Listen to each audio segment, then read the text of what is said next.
This video is brought to you by MNS। आज के इस वीडियो में हम क्लास 12th के चैप्टर 3 आव्यूह यानी मैट्रिक्स को डिस्कस करने वाले हैं। तो आव्यूह है क्या और उसका उपयोग कहाँ कहाँ होता है, पहले हम वो डिस्कस करते हैं। आव्यूह आपका गणित का या मैथ का एक बहुत ही इंपॉर्टेंट टॉपिक है, very very important topic of maths आव्यूह। तो आव्यूह का उपयोग हम कहाँ कहाँ करते हैं? आव्यूह का उपयोग हम रैखिक समीकरण के निकाय को हल करने में करते हैं। रैखिक समीकरण के निकाय को हल करने में करते हैं। जैसे आपके पास लिखा है x + 3y = 2 और दूसरी इक्वेशन है 2x + y = 1। ये आपकी क्या है? रैखिक समीकरण है। इस टाइप की समीकरण को हल करने के लिए या रैखिक समीकरण का ये जो निकाय है इसको हल करने के लिए हम आव्यूह का उपयोग करते हैं।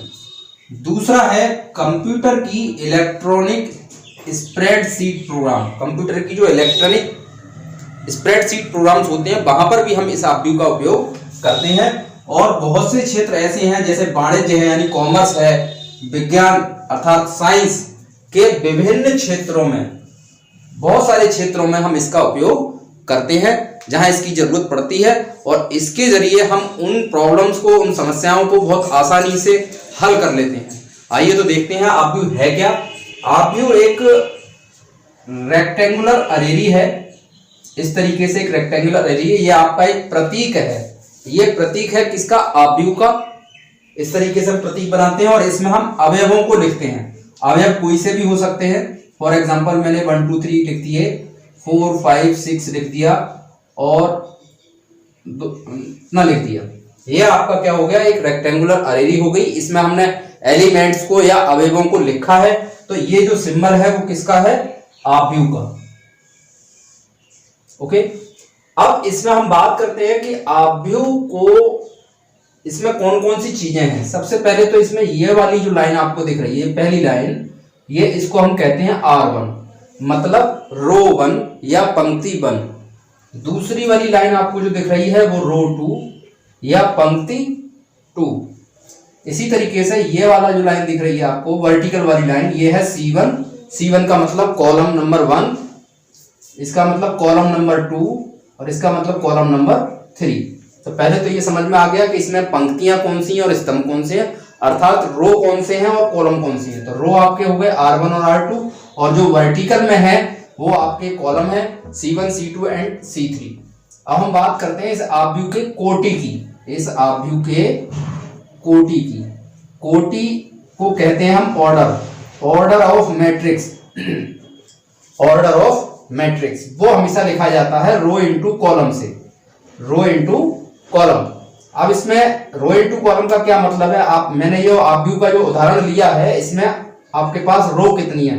देखो, एक और एक, 2 रो है आपके पास और कॉलम कितने हैं? 1 2 3 कॉलम है आपके पास। तो इस आव्यूह की कोटि या ऑर्डर जो हो गया वो 2 गुणा 3 या 2/3 इसका ऑर्डर हो गया। और इसको जनरल वे में हम जो लिखते हैं आव्यूह को, A = Aij of m cross n।